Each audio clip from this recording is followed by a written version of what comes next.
నయా రాజకీయ నేతగా రాజకీయ అరంగేట్రం చేయబోతున్న మీరు టీడీపీ వైపే అంటే సేవా కార్యక్రమాలు చేస్తారు, చంద్రబాబు అయితేనే మంచి సేవ చేస్తాడు, ఆయన అంటుంటేనే మేము కూడా మంచి సేవ చేయొచ్చు అంటున్నారు. అంటే జగన్మోహన్ రెడ్డి సేవా కార్యక్రమాలు చేయలేరంటారా? జగన్మోహన్ రెడ్డి గారు ఇంకా అన్ఎస్టాబ్లిష్డ్ లీడర్.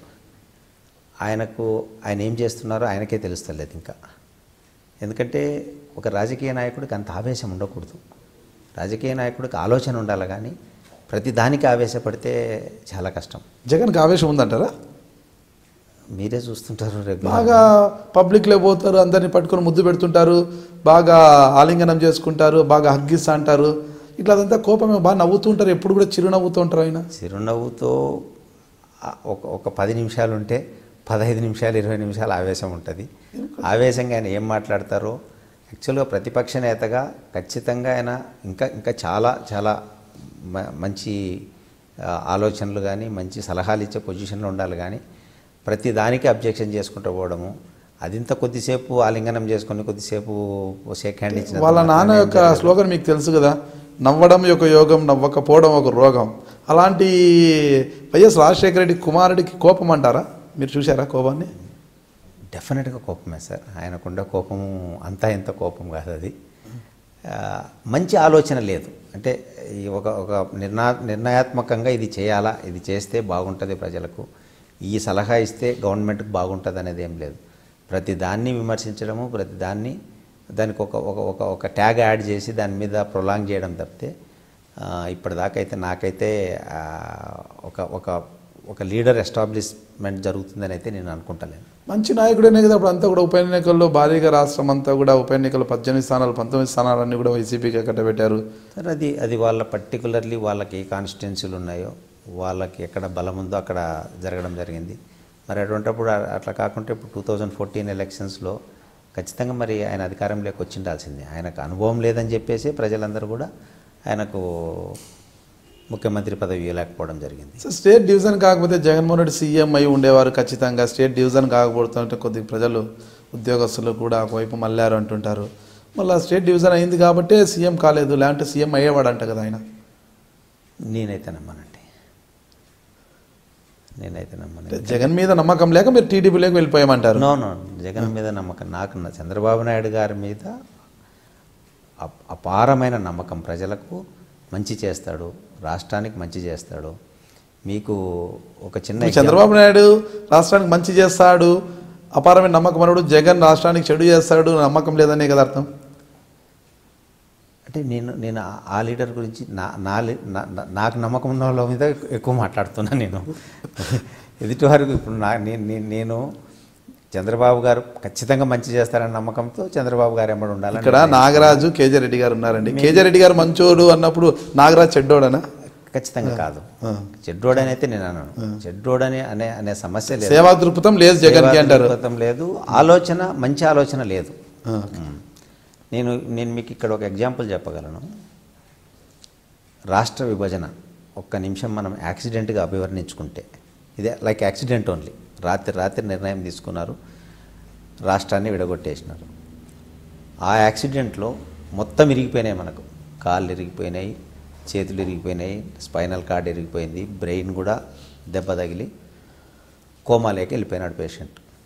ఎవ్రీబడి బిలీవ్డ్ అండ్ ఇది బ్రెయిన్ డెడ్, ఇది చనిపోయిన పేషెంట్ అని అనుకున్నారు. కానీ ఒకే ఒక్కరు డాక్టర్ గారు చంద్రబాబు నాయుడు గారు, ఆయనకు ఒక్కరికే నమ్మకం ఉండింది, ఈ రాష్ట్రాన్ని మళ్ళా బతికించగలము, ఈ రాష్ట్రాన్ని ముందుకు తీసుకెళ్ళగలము, ఈ రాష్ట్రాన్ని అభివృద్ధి చేయగలము. ఆయన ఒక్కరే త్రికరణ శుద్ధిగా నమ్మినారు. ఆ సిద్ధాంతాన్ని పట్టుకొని ఈరోజు ఎంతోమందితో రాష్ట్ర నాయకులందరినీ కూడా సమన్వయపరిచి నన్ను నమ్మండి, నాకు సపోర్ట్ చేయండి, మనం బాగు చేస్తాం ఈ రాష్ట్రాన్ని అని చెప్పి నమ్మిన ఏకైక వ్యక్తి చంద్రబాబు నాయుడు గారు.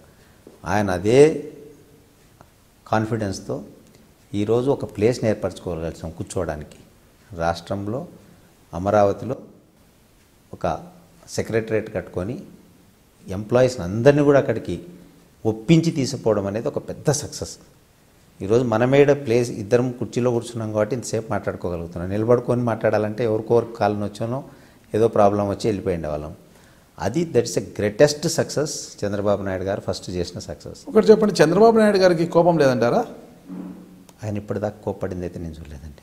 బషీర్బాగ్ కాల్పుల్లో రైతులకు కాల్పులు జరపడం, కరెంటు బిల్లులు కట్టే ఉద్యమాలు చేస్తుంటే ఆఫీసర్లు చేసిన తప్పు సార్ చంద్రబాబు నాయుడు గారు. గవర్నమెంట్ చంద్రబాబు నాయుడే కదా. చంద్రబాబు నాయుడు గారు కోపం లేదా శాంతియుతంగా అంటే శాంతం అని చెప్పొచ్చు కదా. అంటే ఎక్కడైనా కూడా ఇంతకుముందు గతంలో నాయకులు కార్యకర్తలు అందరూ కూడా చంద్రబాబు నాయుడు దగ్గరికి వెళ్ళి మాట్లాడాలంటే నేను భయపడేవారు అసలుకి కూడా. అయితే కోపడతారు. నాకు అప్పుడు నేను చాలా చిన్న పిల్లవాడిని, ఆ టైంలో నాకు తెలియదు. నాకు కొంచెం ఊహ వచ్చిన తర్వాత చంద్రబాబు నాయుడు గారిని అబ్జర్వ్ చేస్తున్నా. Is a clean and clear leader and he has got a vision what to do what not to do for the state. ఇంకొక పెద్ద సక్సెస్ చంద్రబాబు నాయుడు గారిది, ఒకే ఒక్క పిలుపుతో 33,000 ఎకరాల ల్యాండ్ని తీసుకోగలిగినారు. నేను రియల్ ఎస్టేట్ చేస్తాను, 10 ఎకరాలు కొనాలంటే కూడా ఎన్నో కాంప్లికేషన్స్ వస్తాయి, 100 ఎకరాలు కొనాలంటే ఎన్నో కాంప్లికేషన్స్ వస్తాయి. ఆయన మీద నమ్మకం లేకపోతే అంత ల్యాండ్ ఎవరు ఇవ్వరు. సో ఈ 2 సక్సెస్తో ఇప్పుడు ఖచ్చితంగా అభివృద్ధి స్టార్ట్ అవుతుంది. ఇంకా ఎందుకంటే there is a place to SIT, there is a place to construct our own capital. ఇప్పటి నుంచి మీరు అభివృద్ధి చూసుకోండి, డెఫినెట్గా చాలా చాలా చక్కగా ఉంటుంది. ఇంకా ఓకే అండి, మీరు చంద్రబాబు నాయుడు గారి మీద నమ్మకంతో టీడీపీలోకి వచ్చారు, అంతవరకు బాగుంది. అయితే 2014 ఎన్నిక ముందు పాణ్యం నియోజకవర్గ ఇన్ఛార్జిగా ఉన్న మీరు టీడీపీకి, ఆ తర్వాత ఎందుకు రాజకీయాల్లో కొద్దిగా యాక్టివ్గా లేకుండా పోయారు? నేను బేసిక్గా బిజినెస్ వాడిని. సో చంద్రబాబు నాయుడు గారికి చెప్పాను కూడా నేను, సార్ నేను న్యూట్రల్ అయిపోతాను, నేను నా బిజినెస్ మీద కాన్సన్ట్రేషన్ చేసుకుంటుంటే వారికి కూడా ఏమనలేదు. హ్యాపీగా మళ్ళీ వెళ్ళి నా బిజినెస్ నేను స్టార్ట్ చేసుకున్నాను. ఎందుకంటే నేను బాగా బిజీగా ఉంటాను బిజినెస్లో కూడా. బిజీగా ఉండి రెండింటికి అక్కడ వెళ్ళి నేను ఏం పదవి లేకుండా అక్కడ వెళ్ళి వాళ్ళెమ్మడి ఇల్లెమ్మడి తిరగాలంటే సాధ్యం కాని పని. కాబట్టి చంద్రబాబు నాయుడు గారికి క్లియర్గా చెప్పే నేను బయటకు వచ్చానంటే నేను I'm a sympathiser of Telugu Desam party. నేను నా బిజినెస్ మీద కాన్సన్ట్రేషన్ బిజినెస్ చేసుకుంటున్నాను. ఒక రాజకీయాలు అనేది పార్ట్ టైం కాదు, రాజకీయాల్లోకి వస్తే అటు ఇటు తేల్చుకొని రావాలి బయటికి. అంటే కొద్ది రోజులు వెళ్ళడము, సేవ చేయడము, రాజకీయాల్లో ప్రచారాలు చేయడము, ఇన్ఛార్జ్గా చేయడం, మళ్ళీ బయటికి రావడము, సెలవు తీసుకుంటే ప్రజలు కూడా నమ్మరు కదా, ఈయన వస్తాడు వెళ్తుంటాడు అనే ఒక భావన అయితే ప్రజల్లో వస్తుంది. ఇప్పుడు ఫైనల్ డిసిషన్ తీసుకున్నాము, ఇప్పుడు కంటిన్యూగా. ఎందుకంటే అప్పుడు చెప్పాను కదా, ఇంకా 2-3 చిన్న బాధ్యతలు కూడా ఉండే, పాపకు పెళ్లి చేసేది ఉండే. ఇప్పుడు ఇంకా ఏం పనులు లేవు. ఇప్పుడు 100% రాజకీయంలోనే ఉంటాము. బిజినెస్లు కూడా అందరికీ ఆల్రెడీ స్టాఫ్కి అప్పచెప్పడం జరిగింది. అంతో ఇంతో నా డాటర్ కూడా she is also a director in the company. She has got maturity now, she is taking care of. Son in law is also involving in the business. Now I'm a full fledged politician now. విజయాలకు వారిదైన మీరు రాగమయూరిలో అంత పెద్దగా పట్టింపు లేకపోతే నష్టాలు రావంటావా? ఖచ్చితంగా రావు. ఈరోజు ఒక 4-5 సంవత్సరాల నుంచి కూడా డీసెంట్రలైజ్ చేశాం బిజినెస్ని. డీసెంట్రలైజ్ చేసి మా స్టాఫ్ చాలా సీనియర్ స్టాఫ్ ఉన్నారు, చాలా ఇంటలెక్చువల్ స్టాఫ్ ఉన్నారు నా దగ్గర. సో వాళ్ళు కూడా కమిట్మెంట్ చేయడం జరిగింది, సార్ మేము రిటైర్ అయ్యేదాకా 22 ఏళ్ళ నుంచి ఉన్న వాళ్ళు ఇంకెక్కడికి పోరు. వాళ్ళు దే హ్యావ్ టేకెన్ డివిజన్ చేసాము. ఇప్పుడు ఫైనాన్స్ డివిజన్ సపరేట్ చేసాము, మార్కెటింగ్ డివిజన్ సపరేట్ చేసాము, కన్స్ట్రక్షన్ డివిజన్ సపరేట్ చేసాము. అందరికీ హెడ్స్ని పెట్టాము, ఒక వైస్ ప్రెసిడెంట్ని చేసి వాళ్లకు బాధ్యతలు అప్పచెప్పాము.